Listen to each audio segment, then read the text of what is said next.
Gazette du Togo, une vision sur l'actualité togolaise et sur le monde. Radio à vous l'été, la voix de la résistance du peuple togolais. Depuis le 19 août que la crise politique s'est accentuée, Faure Gnassingbé a finalement choisi son discours ordinaire de chaque début d'année pour s'adresser au peuple togolais. En réalité, les grandes intentions de Faure Gnassingbé dans son discours n'est qu'une suite logique de ce qu'il avait déjà dit tout récemment dans une interview accordée à Jeune Afrique.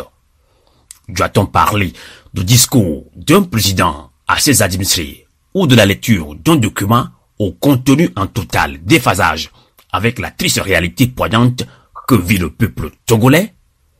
Des observateurs ont peut-être raison de parler d'un discours creux, vaseux, un véritable tissu de mensonges et d'effets d'annonce au mépris total du peuple togolais. D'abord, il faut noter en son retard criard dans la délivrance de ce message une insouciance d'un père à sa famille. Sinon, la coutume voudrait que les vœux soient formulés la nuit du dernier jour de l'année qui s'en bat. Mais avec Faure Gnassingbé, l'exercice ressemble à une corvée dont il faut se débarrasser sans égard. Dans son discours, Faure Gnassingbé parle de grandes réalisations, de réussites et de joie dont l'année 2017 a été porteuse.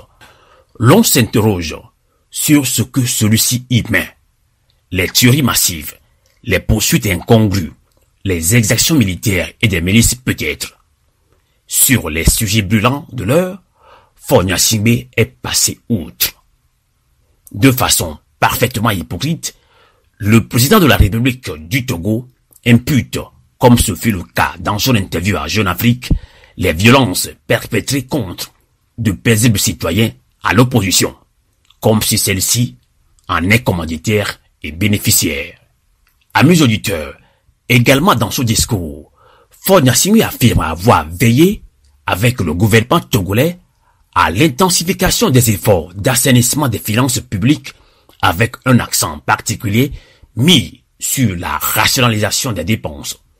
Selon lui, le déficit primaire s'est amélioré avec une incidence positive sur la réduction d'une dette publique qui ne cesse de grimper de façon vertigineuse.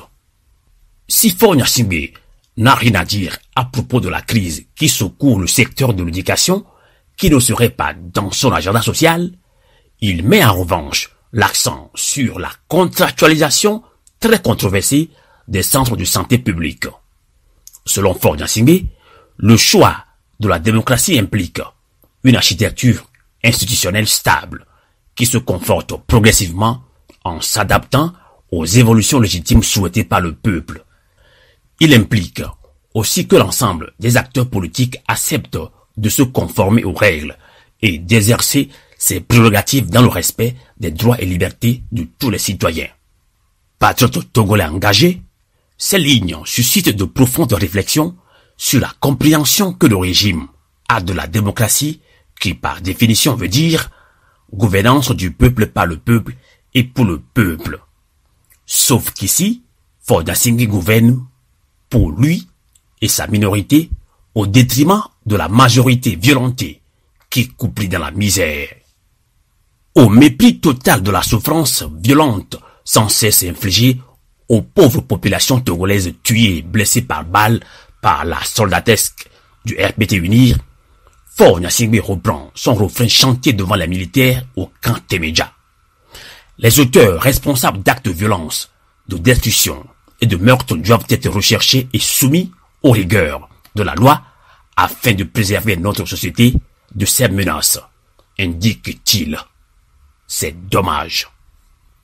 Avec le peuple togolais mobilisé qui bat les pavés pour exiger le retour à la Constitution de 1992, le vote de la diaspora entre autres, Faure Gnassingbé ne s'écarte pas de son envie de s'éterniser à travers des élections qu'il s'est truquées et volées à sa guise.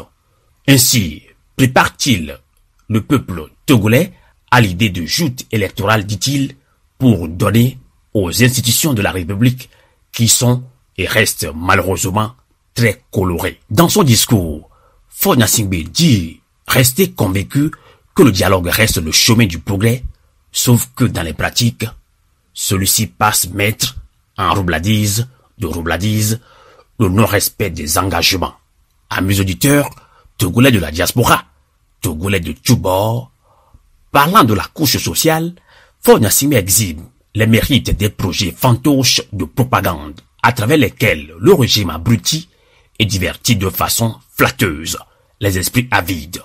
Patriote togolais engagé, de tout ce qui précède, il faut reconnaître une copie conforme de lignes que Faure Gnassingbé lit chaque année pour amuser la galerie. Il revient donc au peuple togolais de lire entre les lignes et prendre ses responsabilités pour finir avec cette politique basée sur l'hypocrisie et le mensonge. Patriote togolais engagé, la lutte continue. À vous l'été. Coucou les Titinta. La Gazette du Togo, une vision sur l'actualité togolaise et sur le monde. Rejoignez-nous sur le www.lagazettedutogo.com ou sur nos comptes Facebook, Twitter et YouTube. Pour tout contact, écrivez à contact@lagazettedutogo.com ou appelez le 92 80 88 53. La Gazette du Togo, c'est l'information en continu.